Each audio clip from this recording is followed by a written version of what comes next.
Hello everyone! Today we're doing a little something quick and simple and easy and relaxing. Today we did a nice black dragon here, although some of you may notice that it's more blue than anything. That's because I didn't pay attention to my color palette. So let's go ahead and use this as a learning experience for new painters or heck, moderate painters to double check your paint palette, which I'll go over when I do my paint color scheme. But basically, this here is a young black dragon. They're very nice challenges for your parties. We'll go over their stuff real quick. A young black dragon is considered a large dragon that is chaotic evil. They have an armor class of 18. They have 127 hit points as an average, or 15d10 plus 45. They can fly for 40 feet, they can run for 40 feet, fly for 80, and swim for 40. They have a 19th strength, 14 dex, 17 con, 12 intelligence, 11 wisdom, and 15 charisma. They have the following saving throws of 5 up dex, 6 up con, 3 up wisdom, and a 5 up charisma. They have the following skills: a plus 6 to their perception and a plus 5 to their stealth. They are also immune for acid. They have blind sight for up to 30 feet and dark vision for up to 120. And their passive perception is also 16. They know 2 of the following languages: Common and Draconic. They are a level 7 challenge rating, so ideally you want to have a nice party that is a good level 7 or higher minimum, or a good amount of 4 or 5 levels. They have the following effects. They are amphibious, which means that they can breathe both air and water. They have, for actions, a multi-attack, which makes 3 attacks, 1 bite and 2 claws. Every bite is a melee weapon attack that has 7 plus to hit, 10 foot reach, and hits 1 target. They can do the following damage things, which is either a flat 15 or 2d10 plus 4 piercing, plus a 4 or, for example, a 1d8 acid damage. They have 2 claws. First claw, each claw will do a plus 7 to hit, 5 foot reach, 2d6 plus 4 slashing. They also have a secondary action ability known as an acid breath, which recharges on a 5 or a 6. It exhales a acid in a 30-foot line that is 5 foot wide. Each creature that is in the line must make a DC 14 dex save and take 49 damage, or 11d8 acid on a fail, or half as much on a successful one.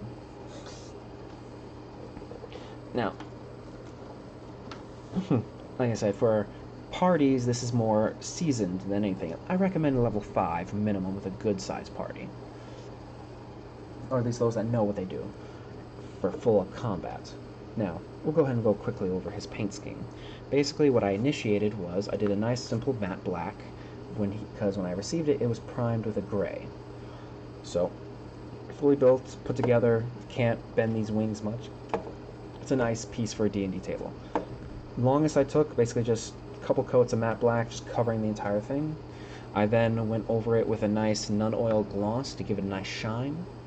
But what I really messed up on was when I applied a Dark Reaper to try to do a nice highlight, which would have been nice if I just did simple upper portion, wherever catch the light, and then very, very light amount of finishing gray. However, as you can see, I went overboard on both the Reaper and the finishing gray, so it looks more like a dark blue dragon than anything. But like I said, younger dragons tend to be more shinier and vibrant than their elder counterparts. That is both chromatic and metallic dragons. So I can pass it off as a black dragon anyway, and it's completely up to you how you want to use this. In fact, I can just use this for any type of young dragon in particular. It doesn't have to be black, but that's per DM and that's per choice. Next, we'll go ahead and go over the next thing I really did was just my skeleton bone, basically horns, nails, claws, whatever, just something to give it a little difference to the color. And then for the base, I also did a nice dark stone with the black, with a more non-oil wash. So just basically just giving him something to sit on. Nothing crazy, nothing special. And then the only other difference I did is if you were able to notice in his mouth, I did just a little detail. It's easier to see on hand, but what you'll notice is I also took some Nurgle Rot and placed it both in and around the lips of the mouth. Basically, for the example, since black dragons shoot acid, some of it catches in his jaw and just leaks out since he's still young. So that is basically the full paint scheme for him. Nothing crazy, nothing annoying, just even on the simpler things, pay attention to what you're doing, because you could ruin it. Like I'm sort of lucky that it looks more like a blue dragon than anything, but I could easily pass it off as a black dragon. Maybe if I go back over it again with the nun oil, I might be able to make it darker and still give it that beautiful sheen, but in particular, I'm not very fond of it. I'm alright the way it is. Other than that, that will at least be it for the dragon. And like I said in the previous video, I have two more warp crates that I'm going to give to y'all that I couldn't put into the last video. I'll be back in a moment.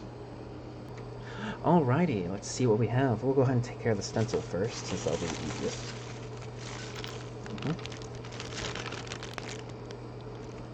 Oh, it appears to be Necrons. Let me double check the bag and see if there's no instructions at all. Interesting. Peculiar. No instructions to put these guys together, eh? I'll probably have to look it up.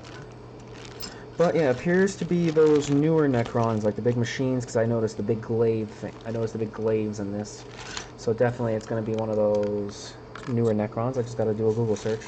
I think I have a box with their... I think I do have their instructions in a different thing. There was a guy I was able to buy this off of. Probably have more of it in there. And then last but not least... I'm going to put this back where I found it. And then last but not least... Readjust the camera here real quick. This guy. Oop. These two. Okay, we have ourselves a Chaplain in Terminator armor. No, this is a Psyker in Terminator armor. And then it appears to be a Tech Marine, and they are both pewter. Very nice. I don't know if this is primed or not. It is probably just, yes, it's probably standard pewter. So here is a Ultramarine, just in the symbol, an Ultramarine Psyker in Terminator armor, and then a Tech Marine. That is an Ultramarine casting. So yeah, I will probably never touch these guys until summer, just because of the, yeah, these are all pewter. Smooth, very, very smooth, very nice, very simple. But yeah, these are Ultramarine cast Psyker and Tech Marine. Basically, obviously, we all know for Psykers, they basically powerful casters, magic users, have a force staff, have a pistol.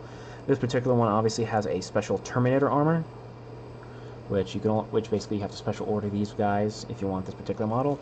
And then obviously the Tech Marine, basically the engineer, repairman. You'd find these guys normally behind the Thunderfire cannons, which in my Ultramarine Scout army I do have Thunderfire with at least 3 of these, but it's like more the metallic ones. Like I think this, like I said, this is a pewter version. And yeah, they got it cut out, they got it put together. Some of the bits I have to kind of clean them out. But then just gotta spray them down and then repaint over them. Maybe I'll get a blue just to speed things along. Spray it down blue, do the metallics.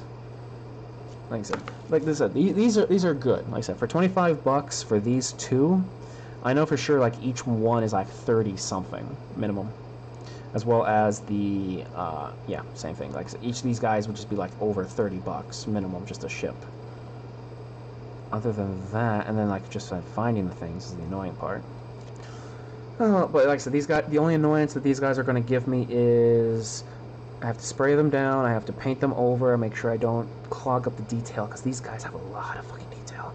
And speaking of detail, I have to go back over, you can see the little chip right here, and then start cutting off bits and pieces and scraping and fine lines, because that's the annoying thing about pewter. When you get them, they're like all these different gaps and stuff that you have to make, or you have to make sure you don't make. But I can definitely say for 25 bucks, these two together are perfect. This definitely kind of helps out a bit because for my, especially like it's a random crapshoot with them.